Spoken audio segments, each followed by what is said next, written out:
Hey everybody, and welcome to a special divisional playoff weekend of Poppa's Picks, brought to you by FantasyDonks.com, your one-stop shop for everything you need to know to start playing daily fantasy football. I'm Sean Big Poppa Williams, and a little bit different from usual. Instead of giving you Poppa's Picks per se, I'm going to be giving you the Poppa's playoff breakdown, just going through the 4 games that are this weekend and giving you the plays that I have at elite level and at contrarian level and dart level for this week's play. Let's start off first with a little bit of an introduction to the playoff slate. With there being only 4 games, it does limit the possibilities of roster compositions that you can put together. However, I don't think this is a problem. But when you're going through and entering your lineups, you're going to notice that because of the salaries, because these are mostly the elite teams in the NFL, with a lot of elite players, you really have to throw at least a dart on every team you put together this week. Otherwise, you will have some problems. You won't be able to fit under the salary cap.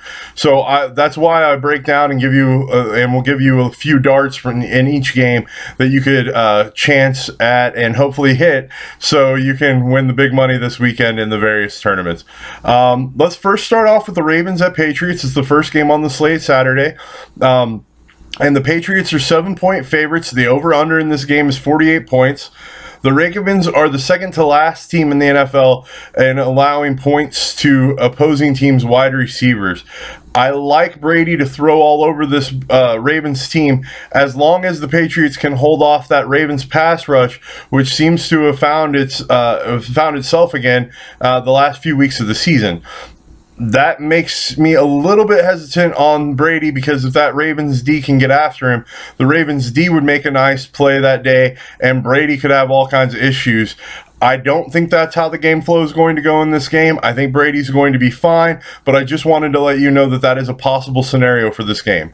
The elite plays I have for you this week in this game are for the Patriots, Brady, of course, with Gronkowski. Gronkowski is super expensive at tight end. I think that's going to keep his ownership percentage low. I'm going to try to squeeze him in wherever I can, but once you start doing lineups, you'll see exactly what I'm talking about. He is almost price exclusive this week, but he's clearly the best tight end on the board. The other elite Patriots this week, I think, are LaFell and Edelman. I think they're both going to have monster games. There's no real injury concerns there. Just playing the usual Patriots way, listing them both as questionable.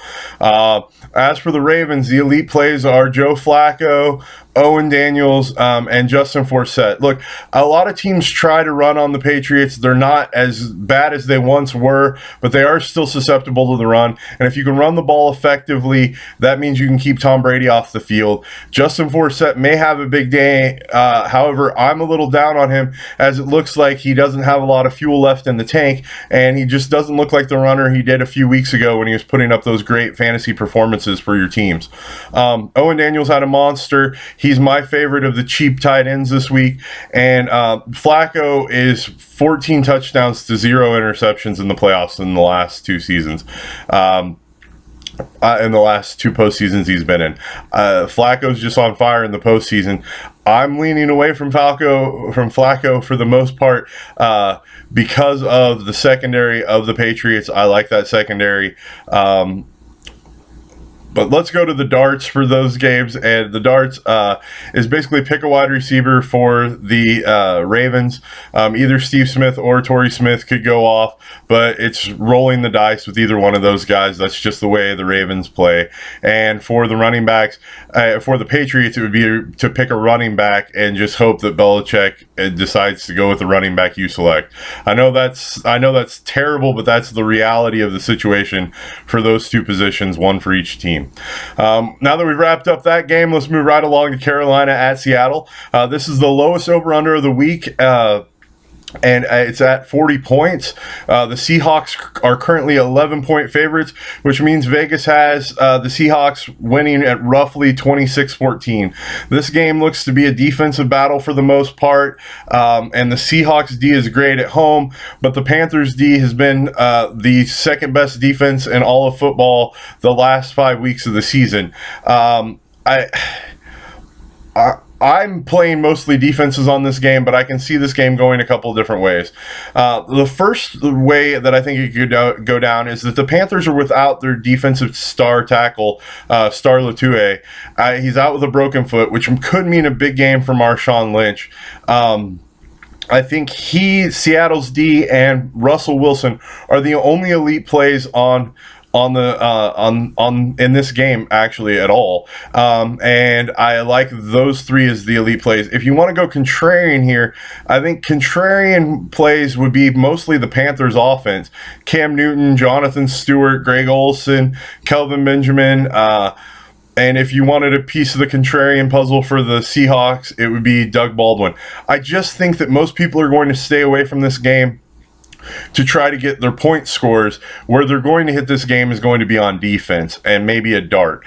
And because I think that the darts are going to come out of this game, here's the few darts I have for you. The dart plays for Seattle are Jermaine Kearse and Paul Richardson. Paul Richardson actually has had a very nice stat line the last few weeks, but there's a lot of hype about him this week. I think people are going to be all over him, but it doesn't mean I don't like him for his price tag. He's 100 above minimum.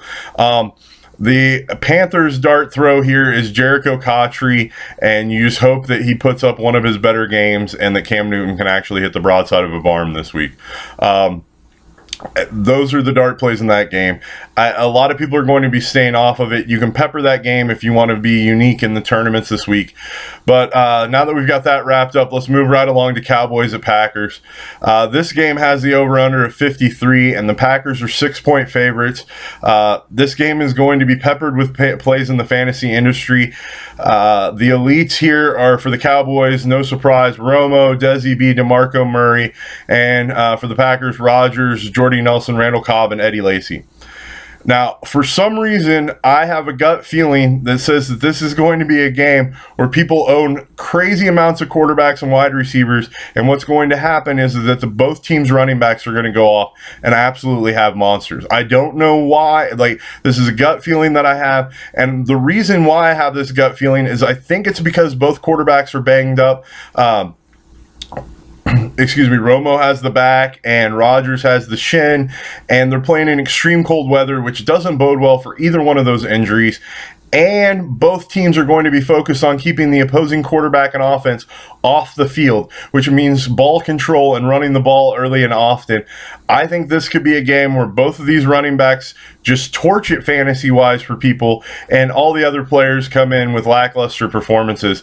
I will have at least one team, at least a couple of teams actually, where I'm pairing Eddie Lacy and DeMarco Murray and fading the game completely other than that. The dart plays here, there's a couple of interesting ones. The first dart here is for Green Bay, and it's Ricardo Rodgers at tight end. If you really want to save at the tight end position, you can throw that dart. If he does what he was doing the last few weeks, you'll be fine as long as none of the tight ends explode. Or you can use them as a flex fill-in to save money. For Dallas, the value plays here, the value darts are Terrence Williams and Cole Beasley. Both of them are reasonably priced. They both are capable of having good games at any point in time. I like both of those guys where their price tags are on most of the sites across the board. The final game we have for you is that of the Colts at the Broncos. This game has an over-under line of 54, with the Broncos being favored by a touchdown. This game also has a lot of sexy fantasy plays, and I think just as many people that load the Green Bay Dallas game are going to load the Colts Broncos game. I think in this game you can either go with either one of the quarterbacks and try to pair them with their elite wide receiver weapon, or you can go with either one of the elite running backs and do a running back pairing here with Boom Huron and CJ Anderson. That is also a really good possibility this week of those guys both having really nice games. The other elite plays, like I said, Peyton Manning, Demaryius Thomas. Demaryius may draw Vontae Davis for the game, which means Emmanuel Sanders, who I actually personally like better, should have a monster game. I'm leaning towards Emmanuel Sanders this week, but like I said, CJ Anderson Mixon's also an elite play for the Broncos, as well as Julius Thomas. If he can return to form, the Colts are terrible against the tight end. The problem is Julius Thomas hasn't been much better than terrible himself in recent weeks. The Colts' elite plays are Andrew Luck, T.Y. Hilton, Boom Huron, and most people are going to tell you Colby Fleener, especially since he had a bad week last week. He tends to have bad week, good week, bad week, good week. I'm actually leaning towards Dwayne Allen, and I'd rather save a little bit of money and buy Dwayne Allen. And he's my favorite of the Colts darts, which is Dwayne Allen, Reggie Wayne, Hakeem Nicks, Dante Moncrief, and even Zerlon Tipton, the running back, in case Boom Huron gets a case of the fumbles again and Zerlon has to come in. He's min val, and you can do some cool things if you're willing to take that risk of a dart. And the one dart that I have for the Broncos is Wes Welker. He's crapped on fantasy owners all year long. He's just been a shell of his former self, which was an amazing fantasy player last year. Knowing Peyton Manning, this will be the week Wes Welker has a beast performance. I have him on at least a couple of fantasy teams this week, and I encourage you to do the same. Now that we've got the rundown out of the way, I hope everybody's had a good season thus far. This will probably be the last of Poppa's picks, or as it is this week, Poppa's playoff breakdown for the season. As we're moving to transition to focus more on NBA and hockey, since those seasons are underway. I hope you all made money, and I hope we'll make money this week. With that said, thanks for tuning in, guys. Really enjoyed it. Thanks for following us and supporting FantasyDonks.com and Poppa's Picks. Have a great one.